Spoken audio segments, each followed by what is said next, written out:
মানুষের জীবনটা বড়ই অদ্ভুত আপনারা ভাইয়েরা। ছোটবেলায় ভাবতাম বড় হলে স্বপ্ন পূরণ হবে, তাই না? তারপর বিয়ে হলো, মনে হয়েছিল এইবার মনে হয় সব ঠিক, মানে নিজের একটা সংসার পাবো। কিন্তু আল্লাহ আমার জন্য এমন একটা পথ লিখে রেখেছিলেন যেটা আমি কখনোই কল্পনা করিনি আপনারা ভাইয়েরা। আজ আমি অভিযোগ করতে আসিনি, আজ আমি কিছু বলতে এসেছি। কষ্টের পরও মানুষ কিভাবে বাঁচতে শিখে। যদি আপনার জীবনেও কোনো না কোনো কষ্ট থাকে তাহলে আপনারা আজকের ভিডিওটি সম্পূর্ণ দেখবেন আর সাবস্ক্রাইব করে আমার চ্যানেলের পাশে থাকবেন, লাইক দিয়ে ভিডিওটি দেখা শুরু করবেন আর আমার ভিডিওটি বেশি বেশি শেয়ার করে দেবেন। তারপরে মেয়েরা চলে আসলাম সকালবেলা আমার গাছের কাছে আসলাম। তো এখন আমি এই যে আমার ধনিয়া পাতার রাখছিলাম, ধনিয়া পাতার গুঁড়া, ওই বিলাতি ধনিয়া পাতার গুঁড়া, এটাকে এখন আমি লাগাই দিব।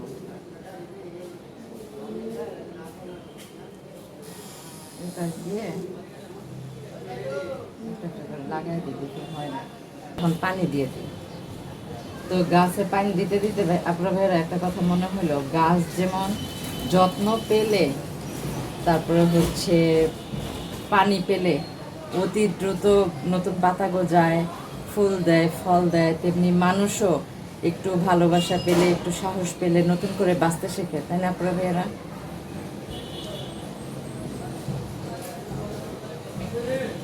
মানুষও তেমনি নতুন করে বাঁচতে শেখে,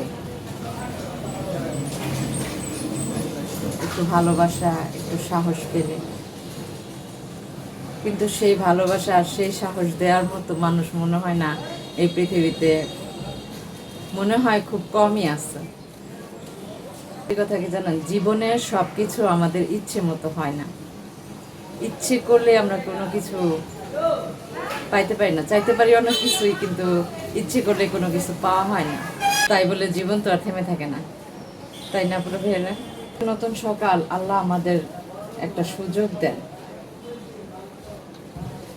তো আমার গাছে পানি দেওয়া শেষ, এখন ঘরের সবাইকে নাস্তা দিব, নিজেও নাস্তা খাবো, একটু চা খাবো।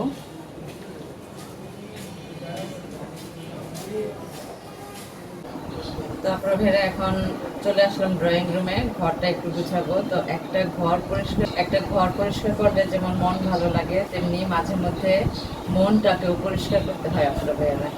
তো ঘরটা গুছিয়ে নিয়ে এখন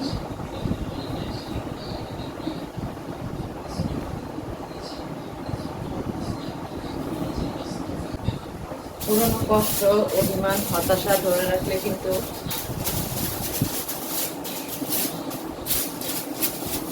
সামনে এগোনো অনেক কঠিন, অনেক।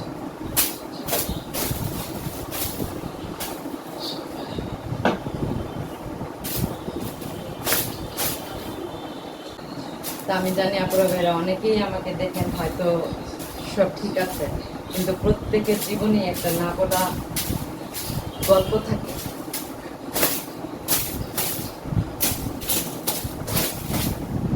ঘরটা গোছানো শেষ, এখন টেবিলটা গোছাবো।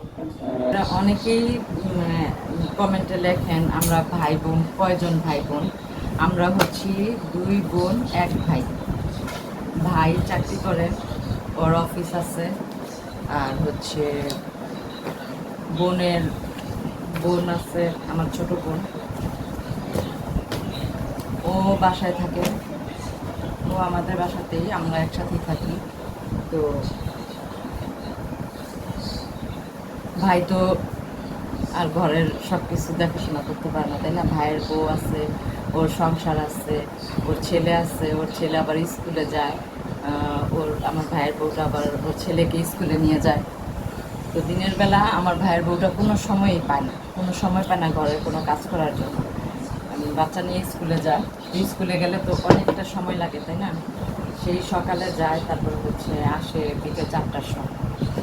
তো সারাদিনের কাজকর্ম আমার আম্মু আমরা 2জন মিলেই করি, যতটুকু সময় পাই করি, যতটুকু করতে পারি। তো ইনশাল্লাহ আলহামদুলিল্লাহ সব কিছুই আমি কমপ্লিট করতে পারি, যেহেতু আমার নিজের সংসার নাই। আমার খুব ইচ্ছে ছিল যে আমি আমার নিজের একটা সংসার গুছায় রাখবো, স্বপ্নের মতো করে রাখবো। মানে যেভাবে একটা মেয়ে মানুষ সংসার করে, ঘর গুছায় রাখে, ঠিক সেভাবে রাখবো। কিন্তু আমার তো তেমন হইল না, তাই বাবার বাড়ির ঘরটাকে আমি সুন্দরভাবে গুছায় রাখি, সুন্দরভাবে গুছায় রাখি। দেখেন ফুলদানির মধ্যে চুল দিয়ে ভরে গেছে। সুন্দরভাবে গুছায় রাখি বাবার বাড়ির ঘরটাকে। আমি চেষ্টা করি নিজের ঘরের মতো করতে, কিন্তু অনেক সময় পারি না। অনেক সময় তা পেরে ওঠা হয় না, অনেক কাজকর্মের মধ্যে সেগুলি হয় না।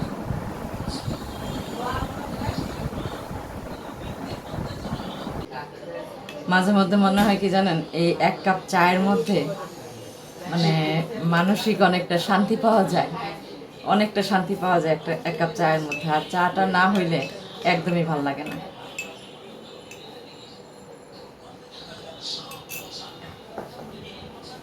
প্রতিটা অভিজ্ঞতাই আমাদের কিছু না কিছু শেখায়, তাই না আপনারা ভাইয়ারা? তো একটা সময় ভাবছিলাম যে বিয়ে হয়েছে, জীবনটা সুন্দর হবে, নিজের মতো একটা সংসার পাবো, কিন্তু মানে জীবনের পথটা উল্টো দিকে ঘুরে গেল। উল্টো দিকে ঘুরে থেকে আমি একটা শান্তির আশা করছিলাম, শান্তি খুঁজছিলাম, কিন্তু সেই সম্পর্কটাতে আমি কোনো শান্তি পাইনি, কোনো শান্তিই পাইনি। জীবনটাকে নতুন করে সাজানোর জন্য নতুন একটা চিন্তা ভাবনা করার চেষ্টা করছিলাম। এই করার জন্য বিয়ে করতে চাই নাই।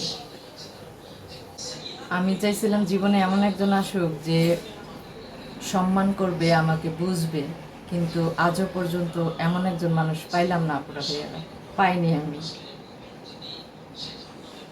নিজের জীবনটাকে নিজের হাতে গড়ার চেষ্টা করতেছি, অন্যের উপর ভরসা না করে। চা খেতে খেতে মাঝে মধ্যে ভাবি, জীবনে যা হারাইছি তার হিসাব করবেন না আপুরা ভাইয়ারা। জীবনে শুধু কষ্টই বাড়বে, কোনো লাভ হবে না। হিসেব করলে ভাবি কি জানেন, যে শক্ত হয়েছি, অনেক শক্ত হয়ে গেছি। মানুষ সব সময় আপনার পাশে থাকবে না আপুরা ভাইয়ারা, কিন্তু আল্লাহ আপনার অবস্থা সব সময় জানেন, বোঝেন। তাই মানুষের উপরে নয় আপুরা ভাইয়ারা, আল্লাহর উপরে ভরসা রাখুন। আর আমি আল্লাহর উপরে ভরসা রেখে অনেক কিছু শিখেছি। কষ্টের মধ্যে থাকেন আপুরা ভাইয়ারা, একটা কথা মনে রাখবেন, আপনার বর্তমান সময়টাকে আপনার শেষ পরিচয় না। নিজের সম্মান ধরে রাখুন, তারপরে হচ্ছে পরিশ্রম করে যান, আর হচ্ছে নিজের জন্য দোয়া করে যান, পাশাপাশি অন্যের জন্য দোয়া করবেন। হয়তো আজকের কষ্টটা আগামী দিনের সবচেয়ে বড় শক্তি হয়ে দাঁড়াবে আপনার জীবনে।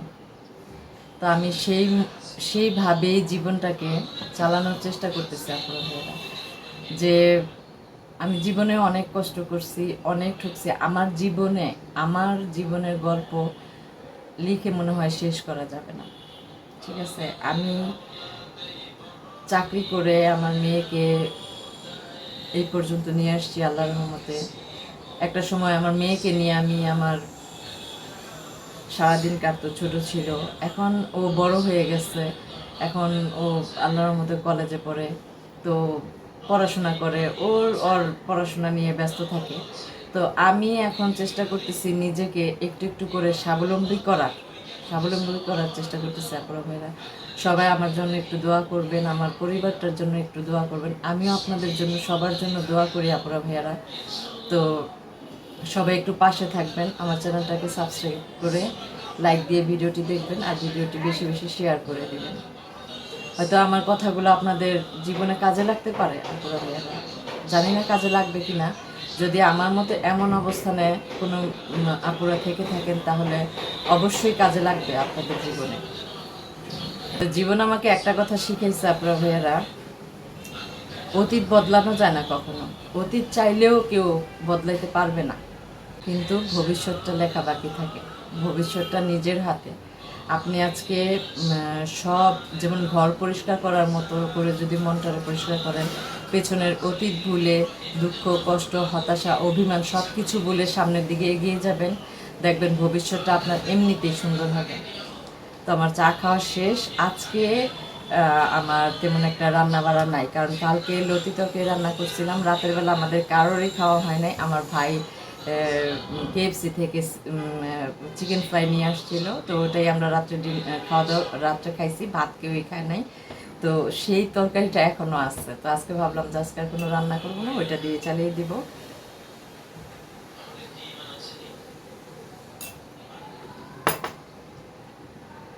তারপরে ভাইরা আমার আজকের ভিডিওটি কেমন লাগলো কমেন্টে জানাবেন, আর লাইক দিয়ে ভিডিওটি দেখা শুরু করবেন। আর সবাই ভালো থাকবেন, সুস্থ থাকবেন, আর দুশ্চিন্তা থেকে মুক্ত থাকবেন। দুশ্চিন্তা থেকে মুক্ত থাকবেন। নিজেদের একটা মেয়ে মানুষের অনেক শখ থাকে, যেমন ছবি আঁকা থাকে, বই পড়া, সব বই পড়ার ইচ্ছে থাকে, শখ থাকে, বাগান করার ইচ্ছে থাকে, তারপর হচ্ছে লেখালেখি করার ইচ্ছে থাকে। যার যেটা ইচ্ছে থাকে ওইটাই নিয়েই আপনারা সামনের দিনটা এগিয়ে যান, দেখবেন অনেক ভালো থাকবেন। তো সবাই ভালো থাকবেন, সুস্থ থাকবেন। আজকের ভিডিওটি এই পর্যন্তই। আল্লাহ হাফেজ।